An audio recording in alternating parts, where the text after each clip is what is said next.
की राह पर जो निकल पड़े, परिचय है और उपसर्गों में समता रख जो अड़ग खड़े, उनके साहस समता भाव और यश का करें हम स्मरण। श्रवण संस्मरण, श्रवण संस्मरण, श्रवण संस्मरण, श्रवण संस्मरण, श्रवण संस्मरण, श्रवण संस्मरण। श्रमण संस्मरण एपिसोड 11 शिवगौड़ा बने आदि सागर।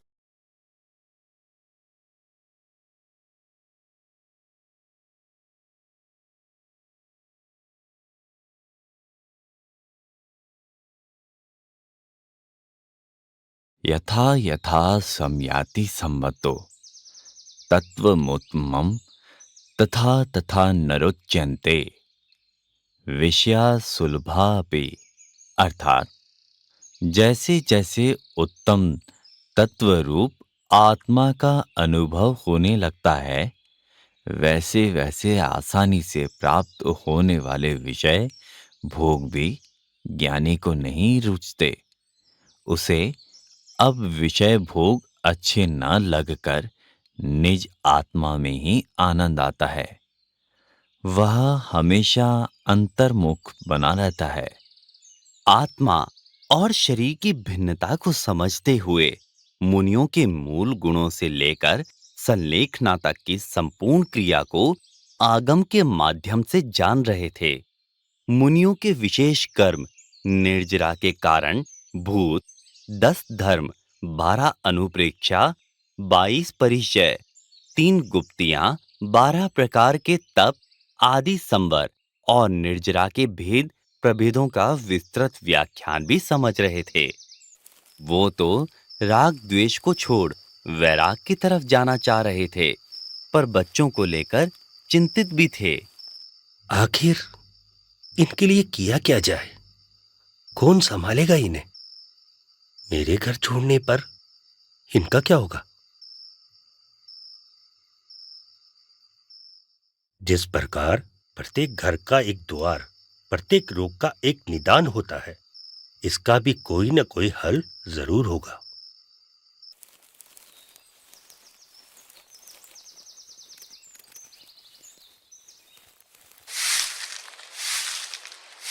आत्या,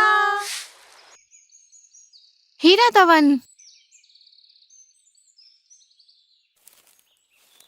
दादा तुम ही या बसा। बहन, आज मैं बैठने नहीं, अपितु तुम्हें कुछ सौंपने आया हूं। भाई आप पहले ही इतना कुछ दे चुके हो, धन दौलत, मकान, दुकान, खेती, सब कुछ तो दे चुके हो, और अब कुछ नहीं चाहिए।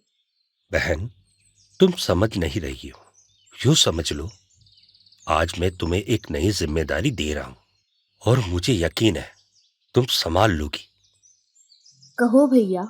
ये मेरे दोनों बच्चे, मैंने घर परिवार सब छोड़कर आत्मा के कल्याण के पथ पर चलने का निश्चय कर लिया है।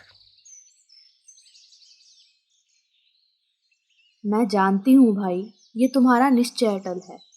अब तुम्हें इस पथ पर जाने से कोई नहीं रोक सकता। तुम बच्चों की जरा भी चिंता मत करना, मैं इन्हें माँ का स्नेह दूंगी, मैं इन्हें संभालूंगी।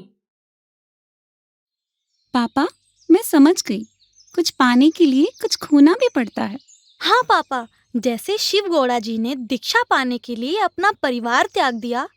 सही कहा बच्चों। शिव गौड़ा जी अपने दोनों बच्चों को अपनी बहन की छोड़कर मोह माया से दूर मोक्ष की तलाश में अपने गांव से निकल गए। पाटिल भाऊ साहब ने संसार त्याग दिया है, इनको रोका नहीं किसी ने। वैसे ये बहुत दिनों से वैरागियों जैसे रह रहे थे। जिसके मन में वैराग्य उत्पन्न हो गया हो, उसे कौन रोक सकता है? आज पाटिल जी हमें छोड़कर जा रहे हैं। हम अनाथ हो गए। अब कौन हमारा सुख दुख का साथी? कौन देगा हमें मनमाना धन और अनाज? ये मनुष्य के रूप में देवता है, इतने बड़े होकर भी इन्हें अभिमान छू तक नहीं सका। नमन है इनको।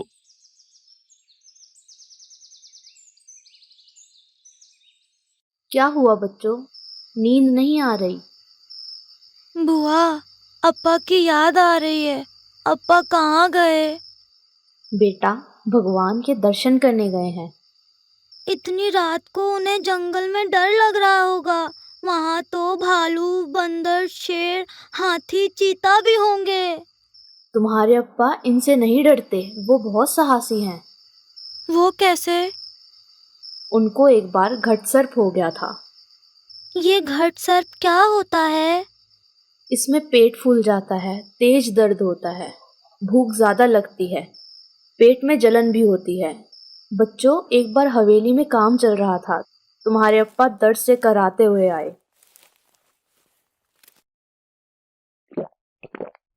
अरे, इस घड़े में तो चूना था, वो गलती से चूना पी गए। कोई रोको उन्हें, वो छाछ समझकर पी गए। पाटिल साहब, आप चूना पी गए, आप ठीक तो है ना? फिर क्या हुआ बुआ? जब वो खेत पर शौच क्रिया पर गए तो मल द्वारा सर्प निकलकर भाग गया। अन्य लोग डर गए, पर तुम्हारे अप्पा ऐसे बैठे रहे जैसे कुछ हुआ ही ना हो। उनके कदम आत्मकल्याणार्थ बढ़ चुके थे। राजगृही, चंपापुर, पावापुर कई क्षेत्रों से होते हुए आरा पहुंचे और वहां से नांदाड़ी गांव में भट्टारक स्वामी जिन्नपा के पहुंचे। स्वामी जी, अब मैं गृहस्थी से पूरी तरह से निवृत्त होकर आपके चरणों में आया हूं। आप मुझे दीक्षा दो। एक बार मनुष्य तलवार की धार पर तो चल सकता है, पर दीक्षा का पालन करना बहुत मुश्किल है। एक बार सोच लो। अगर आत्मज्ञान न हो तो छोटे से व्रत का पालन भी नहीं किया जा सकता, और अगर आत्मज्ञान हो तो दिगंबर को भली भांति निभाया जा सकता है। शिव गौड़ा जी स्वामी जी से जब तक विनती या अपना पक्ष रखते रहे, जब तक उन्होंने हाँ नहीं कर दी। तो ठीक है, मैं तुम्हें शुल्लक दीक्षा देने को तैयार हूं। स्वाति नक्षत्र में शुभ दिन, शुभ तिथि में एक विशाल समुदाय के बीच शुल्लक दीक्षा प्रदान कर दी।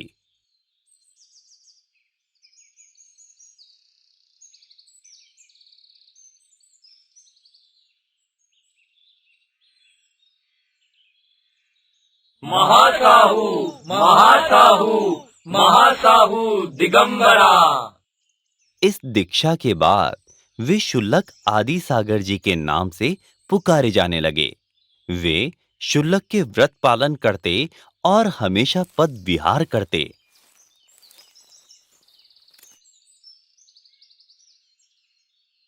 एक समय बाद एक सुयोग्य अवसर पर जिनेंद्र प्रभु की साक्षी में दुपट्टे का त्याग कर ऐलक व्रत का धारण कर लिया और उस दिन से शुल्लक आदि सागर जी से ऐलक आदि सागर बन गए।